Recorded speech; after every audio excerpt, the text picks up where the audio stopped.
Hello అండి, నేను మీకు ఈరోజు గోంగూర నిల్వ పచ్చడి చేసి చూపిస్తాను. దీనికోసం నేను గోంగూరను బాగా శుభ్రంగా కడిగి ఆరబెట్టాను. ఇది పూర్తిగా ఏమాత్రం తడి లేకుండా ఆరబెట్టుకోవాలండి. ఇప్పుడు బాగా ఆరిపోయింది. దీన్ని నేను ఒక గిన్నెలోకి తీసుకుంటున్నాను. పదండి, ఇంకా నేను గోంగూర పచ్చడి చేసి మీకు చూపిస్తాను. దీనికోసం నేను 400 గ్రామ్స్ గోంగూర, 100 గ్రామ్స్ పచ్చిమిర్చి, 300 గ్రామ్స్ ఆయిల్, వెల్లుల్లి. ఇక్కడ వెల్లుల్లి చాలా పెద్దగా ఉంటాయండి, దాంతో ఒక 2 తీసుకున్నాను. జీలకర్ర మెంతి పొడి, సాల్ట్, జీలకర్ర, ఆవాలు, ఎండుమిర్చి, పసుపు. ఇప్పుడు స్టవ్ వెలిగించుకొని ఒక ప్యాన్ పెట్టుకొని ప్యాన్ వేడెక్కాక ఆయిల్ వేసుకోవాలి.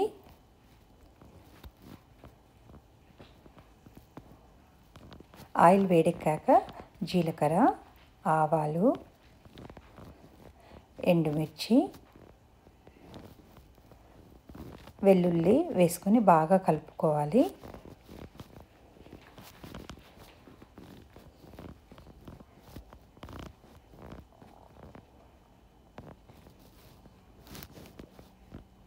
ఇప్పుడు గ్రీన్ మిర్చిని కూడా యాడ్ చేస్తున్నాను. ఈ గ్రీన్ మిర్చిని పూర్తిగా కట్ చేయొద్దండి, ఘాటు పెట్టాలి, లేకపోతే బాగా చిదిమిపోతాయి ఉడికినప్పుడు.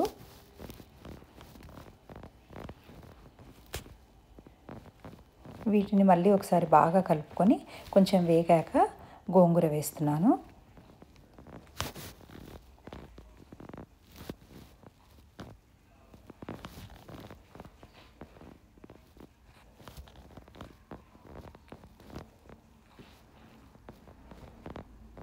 దీన్ని మళ్ళీ ఒకసారి బాగా కలుపుకొని పసుపు యాడ్ చేయాలి.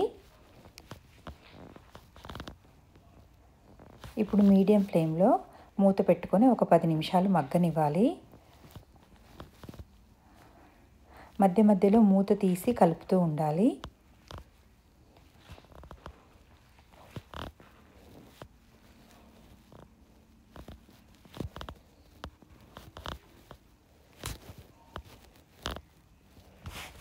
చూసారా, ఇప్పుడు ఒక 70% వరకు ఉడికిపోయిందండి. ఆయిల్ కూడా కొంచెం పైకి వచ్చేస్తుంది. ఇప్పుడు సాల్ట్ యాడ్ చేస్తున్నాను.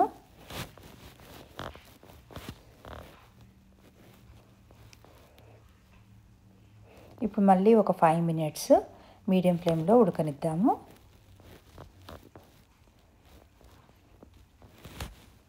చూడండి, ఇప్పుడు ఆయిల్ అంతా పైకి వచ్చేసింది, బాగా మగ్గిపోయిందండి. ఇంకా ఇప్పుడు వేయించి పొడి చేసుకున్న జీలకర్ర మెంతి పొడి ఒక టీ స్పూన్ యాడ్ చేస్తున్నాను.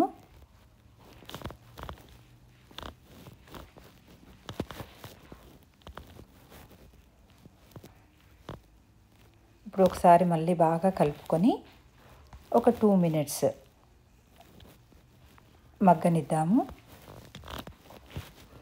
అంతే అండి, ఇంకా గోంగూర పచ్చడి రెడీ అయిపోయింది. ఆయిల్ బాగా పైకి వచ్చేసింది చూడండి.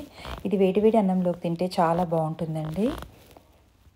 మీరు ట్రై చేయండి, నా కమెంట్స్లో పెట్టండి. ఇంకంతే అండి, సర్వింగ్ బౌల్లోకి తీసుకోవడమే. ఈ చట్నీని మనము గ్లాస్ జార్లో పెట్టుకుంటే ఒక 2 months వరకైనా నిల్వ ఉంటుంది. థ్యాంక్ యూ అండి. Thank you for watching my channel. Thank you.